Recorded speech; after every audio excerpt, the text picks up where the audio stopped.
One thing I want to tell you कि today I will talk with you about what? Today I will talk with you about origin of drama. अगर मैं एक question आता है कि origin of English drama, then remember that कि what you have to do whenever the question comes about the origin of drama. Remember that you have to go with two or 3 points. Number one, you have to you have to go what is a drama. Drama को मैं नहीं कहता कि ये question आएगा कि this question will come, but how you have to develop कि in within 50 words या within 100 words how you can give the answer of your question. If anyone ask you what is drama, then remember that कि drama it's a type of literary form. हमेशा आपको शुरुआत यहीं से करना है कि drama is a type of literary form या it's a literary genre. Genre. It's a literary genre. It's a literary form which has 6 elements. Which has 6 elements. जो ड्रामा है उसमें क्या होता है, एक लिटरेरी जानरा है, लिटरेरी फॉर्म है जिसमें 6 एलिमेंट्स होते हैं. और वे 6 एलिमेंट्स क्या क्या है उसको आप नोट करते चलिए. इसी में से 50 वर्ड्स का क्वेश्चन निकलेगा. कौन कौन सा वो एलिमेंट है? सबसे पहला एक्शन. जब भी आप 6 एलिमेंट्स को बताएंगे तो आपको किसको बताना है? सबसे पहला action. ACTION. Without action there is no drama. ऐसा कहा जाता है कि अगर एक्शन नहीं है तो कोई ड्रामा नहीं है. तो when we talk about drama, there are 6 elements. और drama is what? Drama is a literary genre. या it's a literary form which has 6 basic elements. किसी भी ड्रामा में 6 बेसिक एलिमेंट्स नजर आते हैं. Number 1 action. Number 2 character.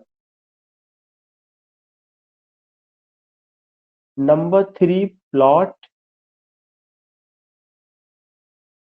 Number 3 plot. Number 4 dialogue.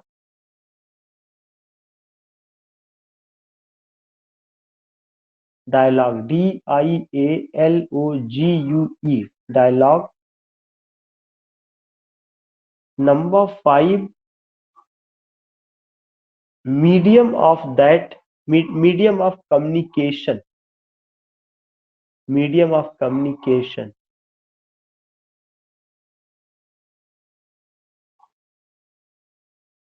Number 6 spectator. Number 6 Spectator.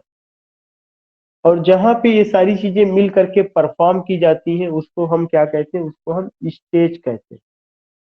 तो किसी भी ड्रामा को समझने के लिए 6 एलिमेंट्स होना चाहिए. वो 6 एलिमेंट्स क्या है? एक्शन. एक्शन के बाद आपको मैंने क्या बताया था? कैरेक्टर. कैरेक्टर के बाद मैंने आपको बताया था प्लॉट. प्लॉट के बाद मैंने आपको बताया था डायलॉग. डायलॉग के बाद मैंने आपको बताया मीडियम ऑफ एक्सप्रेशन. और उसके बाद मैंने आपको बताया था स्पेक्टेटर. और फिर एक बात को लेकर के हुई स्टेज. स्टेज उसका हिस्सा तो है लेकिन स्टेज आपको ड्रामा में बना हुआ नहीं नजर आएगा. इन इन ड्रामा यू फाइंड की स्टेज इज नॉट, उसको ऐसा कोई उसका फिजिकल स्ट्रक्चर नहीं. वो तो वर्ड के रूप में स्टेज का डिजाइन नजर आएगा, बताएंगे किसका ऐसे ऐसे है. अब यहाँ पे सवाल ये उठता है कि आपने बता तो दिया कि drama is a type of literary जानरा which has 6 basic element. लेकिन एक एलिमेंट इसमें और भी बहुत इंपॉर्टेंट है. That is what? That is conflict. तो एक पॉइंट ये भी लिख लीजिएगा. बल्कि आप वहां जहां 6 एलिमेंट्स आपने जोड़ा था 6 की जगह आप 7 एलिमेंट्स कर दीजिएगा. It's a type of literary जानरा which has 7 elements. और एक एलिमेंट्स आप और जोड़ लीजिएगा, that is conflict. CONFLICT. Conflict. एक और एलिमेंट जोड़ लीजिएगा जिसका क्या नाम है? कॉन्फ्लिक्ट.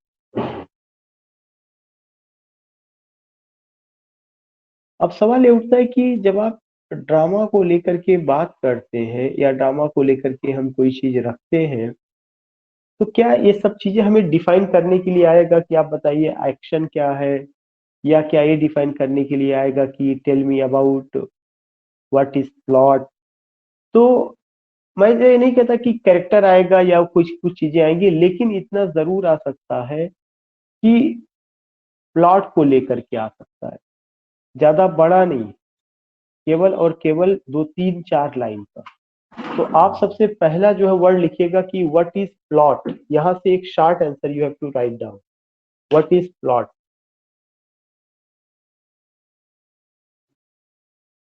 जो ग्रीक में अरिस्टोटल ने अपने पोइटिक्स में प्लॉट के लिए जो वर्ड यूज किया है वह माइथॉस है, MYTHOS। Aristotle used the term mythos, MYTHOS, mythos for plot। तो एक पॉइंट आपको ये जरूर बताना है कि in his poetics, POETICS, in his poetics Aristotle used the term mythos for plot। Aristotle ने प्लॉट के लिए जो वर्ड यूज किया है वो क्या है, माइथॉस है। और अरिस्टोटल की ही डिफिनीशन आपको प्रेजेंट करना है कि in the words of Aristotle plot is the soul of tragedy. Aristotle की नजर में जो प्लॉट है वह क्या है, plot is the soul of tragedy. Plot जो है ट्रेजिडी का, आप कह सकते हैं कि उसका सोल है, plot is the soul of tragedy. Next point उसके बाद जो आपको ध्यान में रखना है, उन्होंने ये कहा कि अ good plot has beginning middle and and. A good plot has beginning middle and end. ये पॉइंट आपको ध्यान में रखना है। तो अरिस्टोटल ने प्लॉट के लिए जो वर्ड यूज किया है ग्रीक में वह माइथॉस है, नंबर 1 पॉइंट। नंबर 2 पॉइंट, उन्होंने कहा plot is the soul of tragedy. A good plot has beginning middle and end. ये बातें हुई, a good plot has beginning middle and end. उसके बाद अगर आप देखेंगे अरिस्टोटल ने ये जो बातें प्लॉट को लेके कही है ये तो अपनी जगह है, लेकिन एक जनरल बातें कही जाती है कि जनरली इट इज सेड, ये सेंटेंस आपको लिखना पड़ेगा, generally it is said plot is the systematic organisation of events. Generally, GENERALLY, generally it is said that plot is the systematic organization of events। Plot is the systematic organization of events।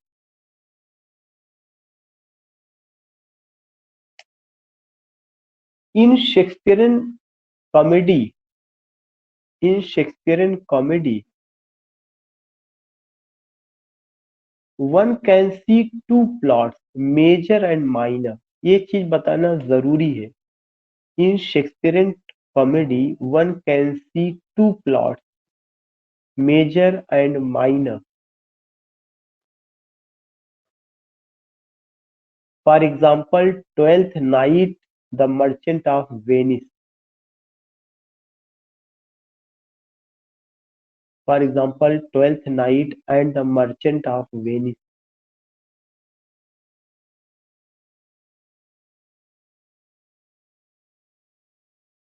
In Pride and Prejudice, a novel by Jane Austen, a novel by Jane Austen,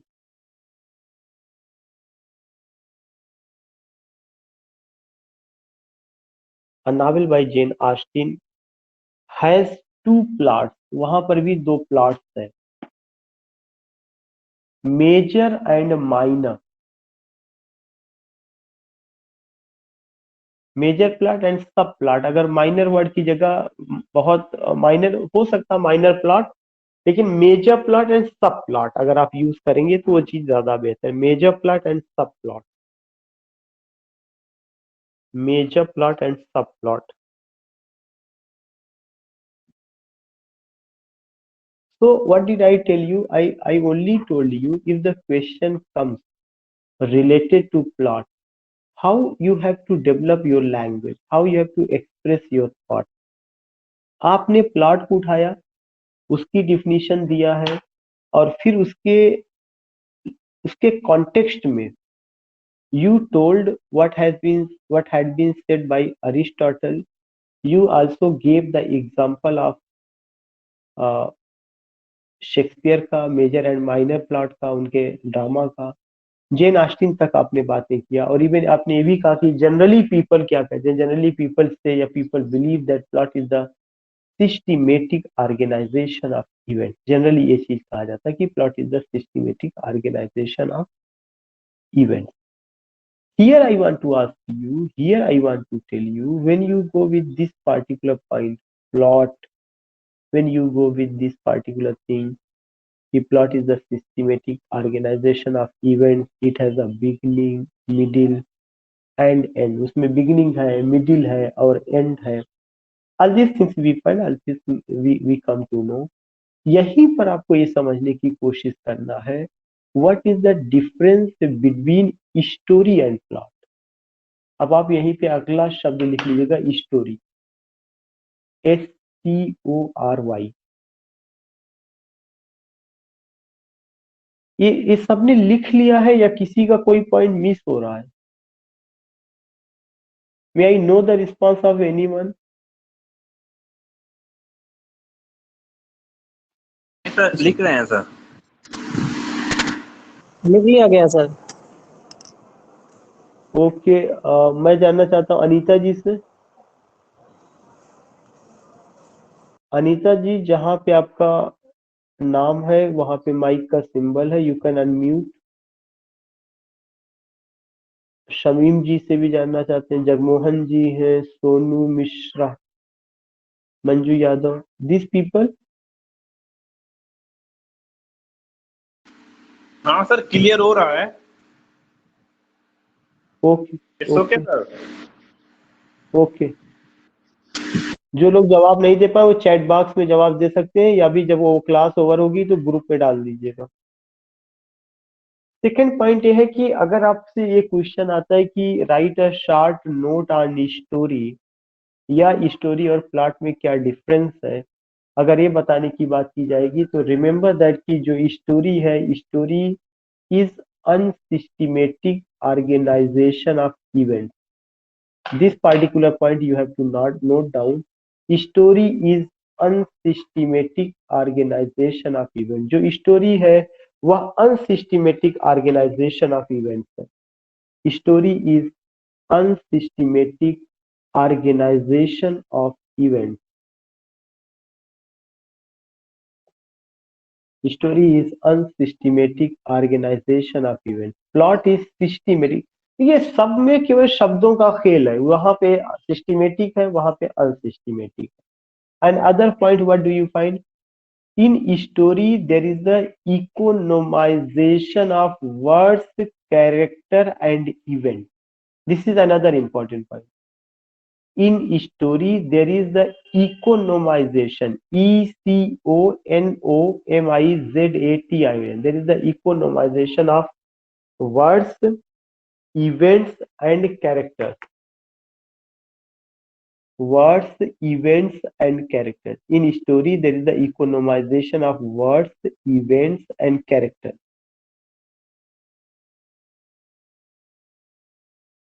Words, events and characters.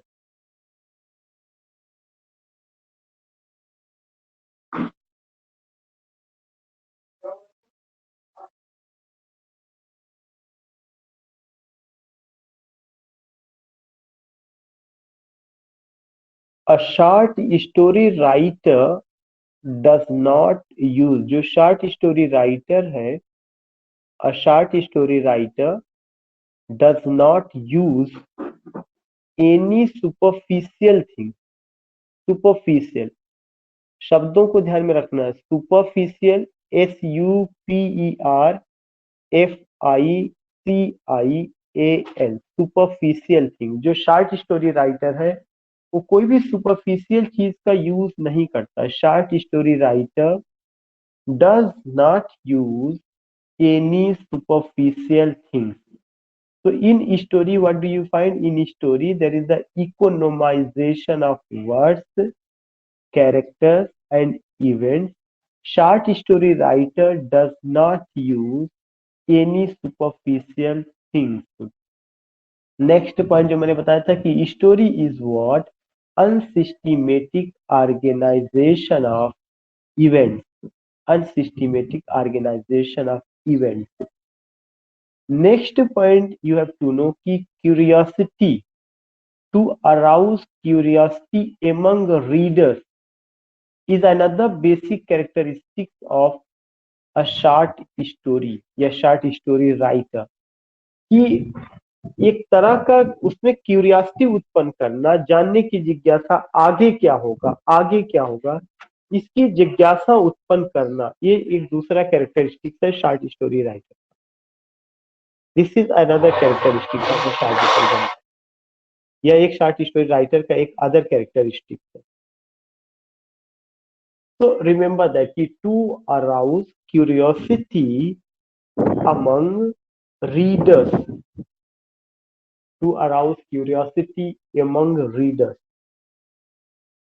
this is another point.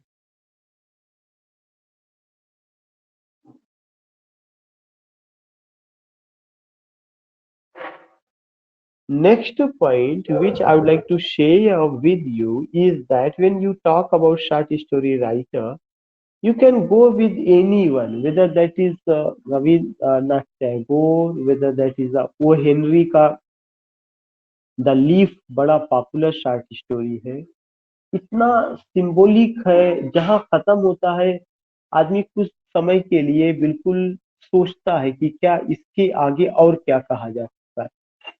If you go with that short story, O Henry का the leaf, I will tell you, LT की class में मैं बताऊंगा उसके बारे में, तो मैं चाहूंगा कि आप उस सेशन को ज्वाइन करिएगा, तो you will come to know. तो ये दो तीन पॉइंट है जहां पे आपको ध्यान में रखना है कि एलिमेंट्स ऑफ ड्रामा, उसमें भी आपको मैंने क्या बताया, मैंने आपको बताया कि एक्शन, सॉरी प्लॉट, प्लॉट के साथ साथ मैंने आपको ये चीज बताई कि स्टोरी और प्लॉट में क्या डिफरेंस है।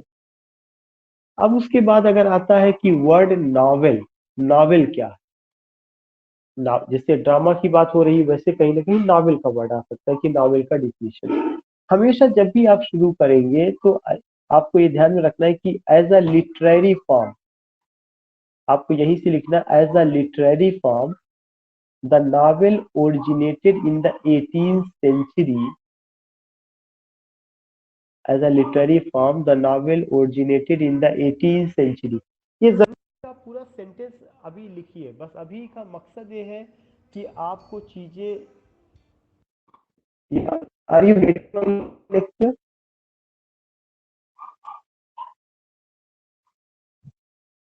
Hello, Yes, sir. Are you getting my You word? are. Yes, sir. You So are audible, here sir. I want, okay, here only I want to say कि it doesn't mean that you have to note down the whole point. If I say कि now as a literary form the novel originated in the 18th century, तो ये बहुत common सा point है, as a literary form the novel originated in the 18th century। अब उसके बाद आपको क्या करना है कि the word novel came from Italian word novella which means things recently originated. मैंने आपको क्या बताया, the word novel came from Italian word novella, NOVELLA, novella, which means, जिसका मतलब है थिंग्स रिसेंटली ओरिजिनेटेड, जिसकी उत्पत्ति अभी हाल ही में हुई हो। तो दो point, as a literary form the novel originated in the 18th century।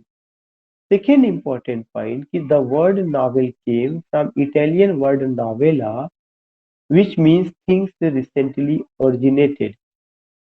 In the novel, the story is narrated by using prosaic language। आपको क्या क्या ध्यान में रखना है, in the novel the story is narrated, NARRATED STED by using prosaic language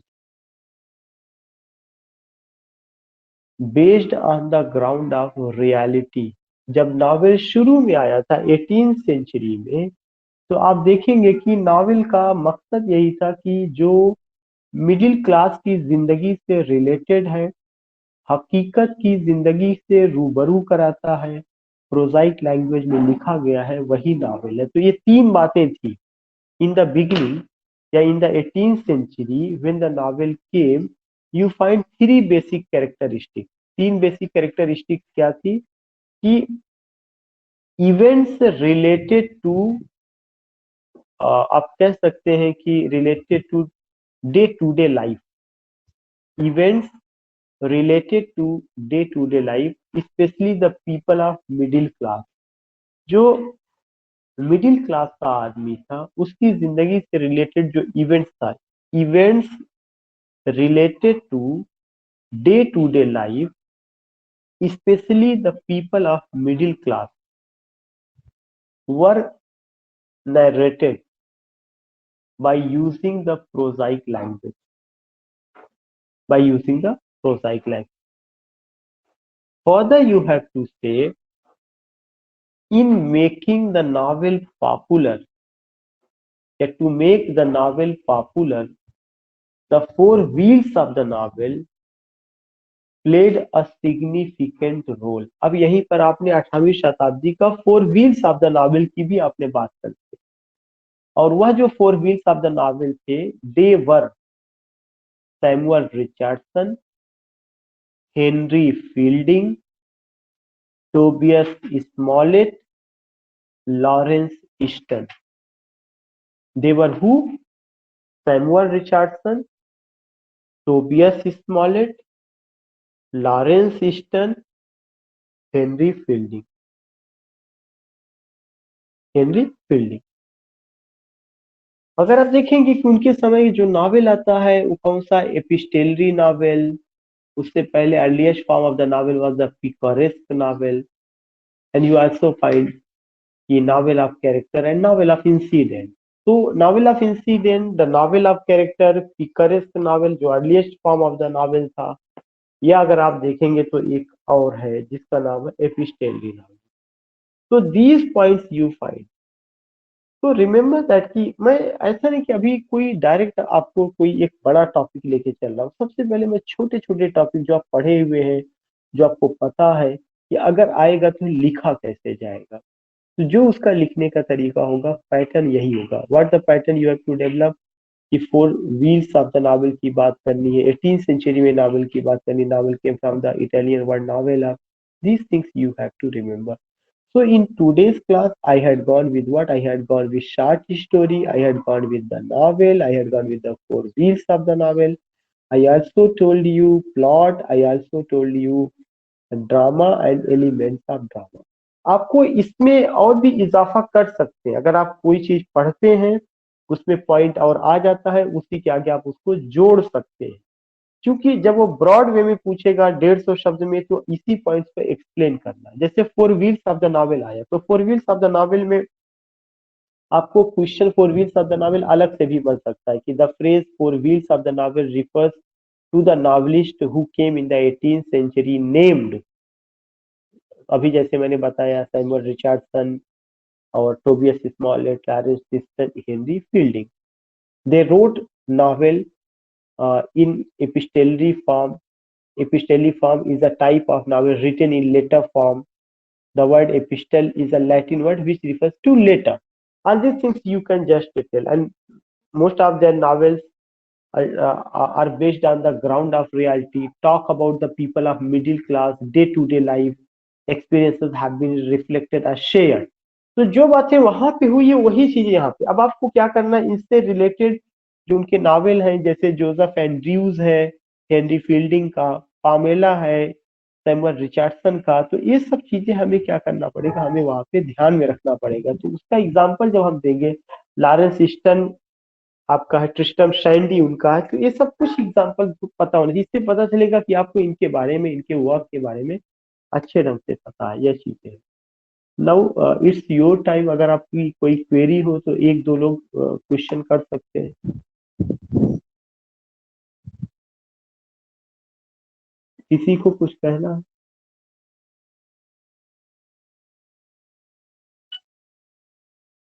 should I bind up my lecture? Okay, sir.